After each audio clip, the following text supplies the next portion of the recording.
In this video, we outline the best practices for optimizing wireless performance on your Grandstream GWN devices. We'll cover essential deployment steps that you need to consider to effectively plan, install, and configure a Wi-Fi network. These steps involve conducting a site survey, strategically placing access points, managing radio frequency, and more. By following these guidelines, you can build a stable, efficient, and high-performing wireless network. A great wireless network starts with a great wireless design. To design a successful wireless network, it is important to understand the business requirements for wireless connectivity, such as capacity, coverage needs, and application requirements. Designing a high-performing wireless network involves conducting a wireless site survey. The goal of a site survey is to determine the optimal placement of access points and how many are needed for adequate wireless coverage. The facility layout, existing structures, and building materials must also be taken into consideration when designing a wireless network. The Grandstream Cloud Platform, GDMS Networking, offers the floor plan tool that can help with your predictive site survey. It can be used to create an approximate representation of the wireless signal strength and coverage within a physical location. The tool helps you simulate access points placement on a floor plan to determine the best placement for signal propagation, coverage area, and the number of access points needed. To watch the full video guide of the GDMS floor plan, please use the link in the description. Based on the predictive survey results, adjust the placement of your access points to ensure better coverage. This could mean relocating APs to areas with poor signal strength or moving them away from interference sources. This is crucial for minimizing dead zones and improving overall network performance. Here are some best practices regarding access point placement. The recommended placement of GWN indoor access points is on the ceiling, as this allows even signal propagation throughout the area. For GWN outdoor access points, they should be mounted directly on walls or poles. Grandstream Networks also offers several indoor wall mount access points, such as GWN 7661. An indoor access point should be mounted no higher than 25 feet above the floor. The higher the access point, the longer the distance between the access point and the wireless client. Please keep in mind that distance is a natural cause of signal attenuation. In a situation where the ceiling is too high, the indoor access point can be mounted sufficiently high on a wall. Avoid placing access points near materials or objects that can obstruct or attenuate the signal. Whenever possible, position access points with a clear line of sight to the areas they serve. This reduces signal degradation and helps maintain consistent coverage. Obstructions like furniture, walls, or large equipment can cause the signal to scatter or weaken, leading to poor performance. Mount an access point at least few feet away from any source of interference, such as electrical conduit, AC ducts, microwave ovens, etc. Heat exhaust fans might not necessarily cause interference, but it could lead to overheating access points mounted too close. To prevent signal drops during roaming, it is recommended to maintain a 15 to 20% overlap.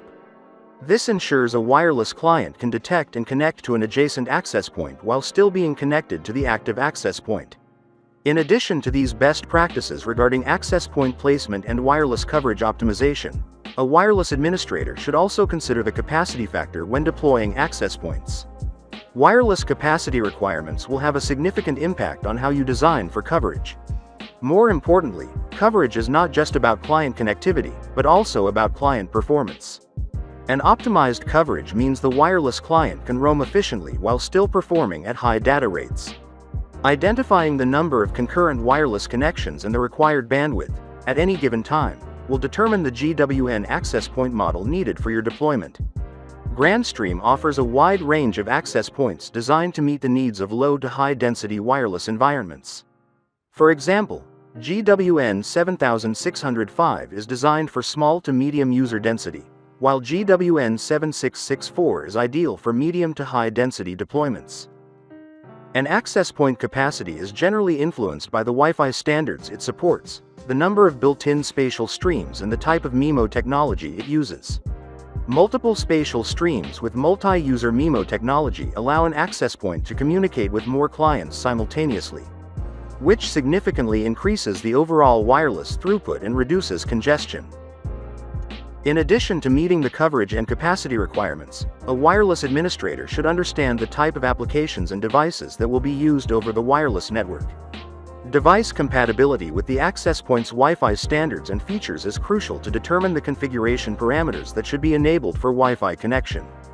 For instance, a wireless network cannot be configured to strictly use 5 GHz or 6 GHz when there are devices that only support or work better with 2.4 GHz. Also, enabling security features such as 802.11w can improve Wi-Fi security by protecting management frames. However, some legacy devices may fail to connect if 802.11w is enabled on the access point. Some Wi-Fi features are not universally supported by all wireless clients, and they should only be enabled after confirming clients' compatibility. In this section of the video guide, we learn about radio frequency management in a wireless network to ensure reliable and high-performing wireless connectivity. This involves selecting appropriate channels and tuning transmission power. These adjustments are made based on the information learned from the site survey during the pre-install and post-install phases. There are many third-party tools that you can use to help you conduct a site survey. These tools can be used to analyze and visualize wireless coverage, identify interference, and flag any security weaknesses. The primary goals behind doing a site survey and adjusting the Wi-Fi parameters in a GWN access point are to minimize interference, optimize coverage, and increase throughput. Making these adjustments requires a basic understanding of the radio frequencies used in Wi-Fi.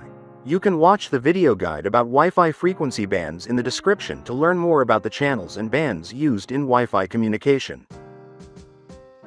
We will use the Grandstream cloud management platform GDMS Networking to illustrate how to adjust the radio frequency parameters and explain their functionality. The global radio settings are available under Settings, Wi-Fi. The global parameters configured under this page will automatically apply to all the GWN devices under the selected network. If you need to apply changes to a particular GWN device, you can use Devices Configuration page.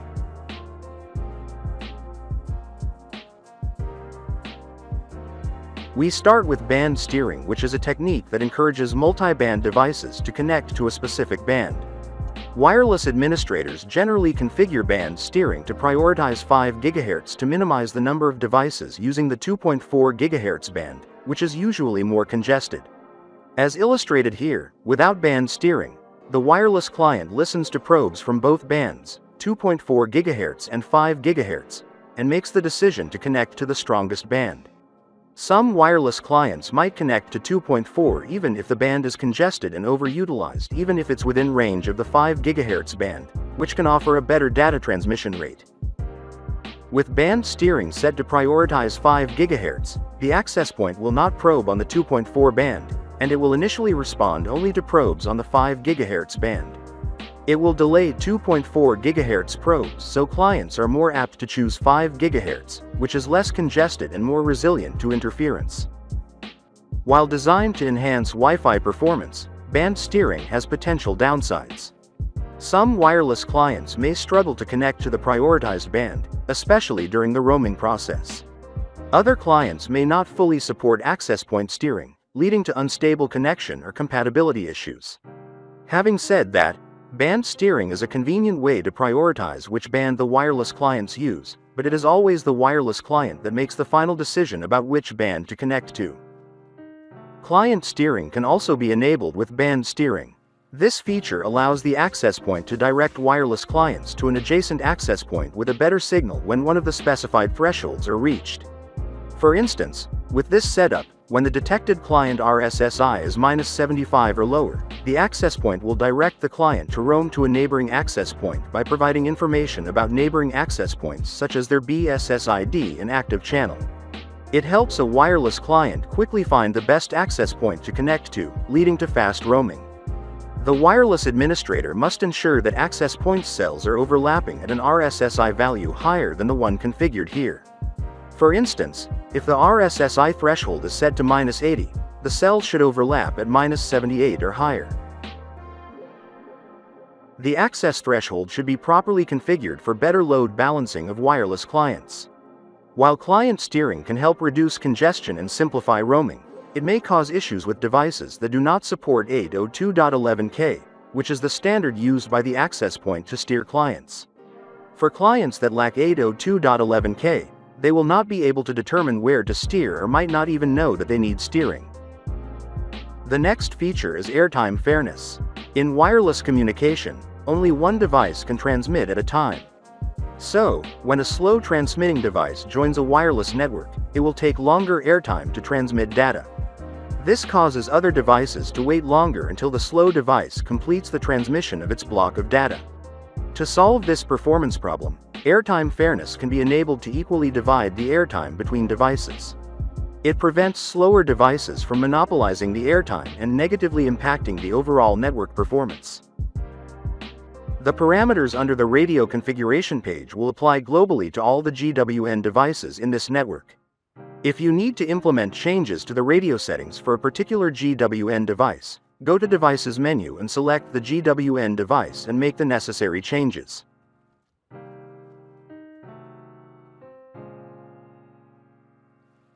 The 2.4 band has a limited number of non-overlapping channels, making wider channels less practical.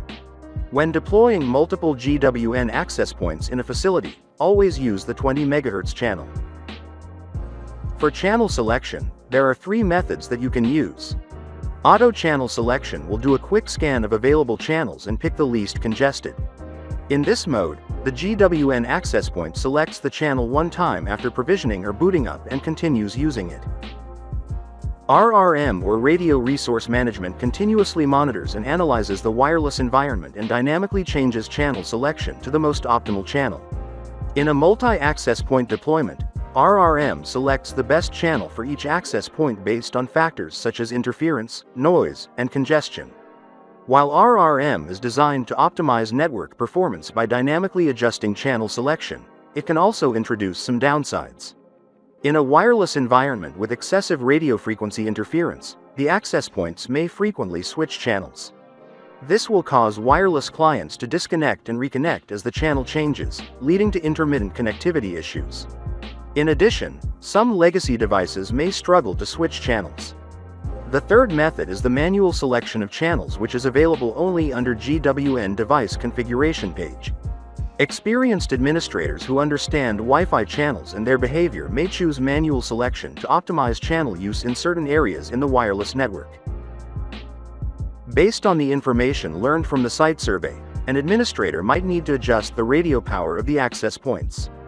Keeping the transmit power at a moderate level ensures a balance between coverage and interference. High power can cause excessive overlap between access points, leading to co-channel interference or contention over the same channel.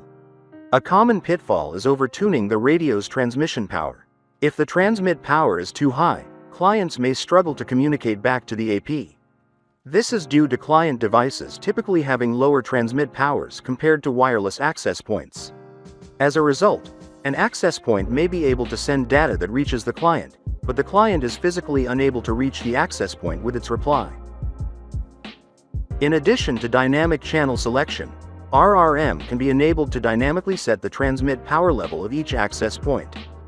Experienced wireless administrators may opt to set the transmit power level by selecting from the predefined settings, low, medium, high, or by entering a specific dBm value.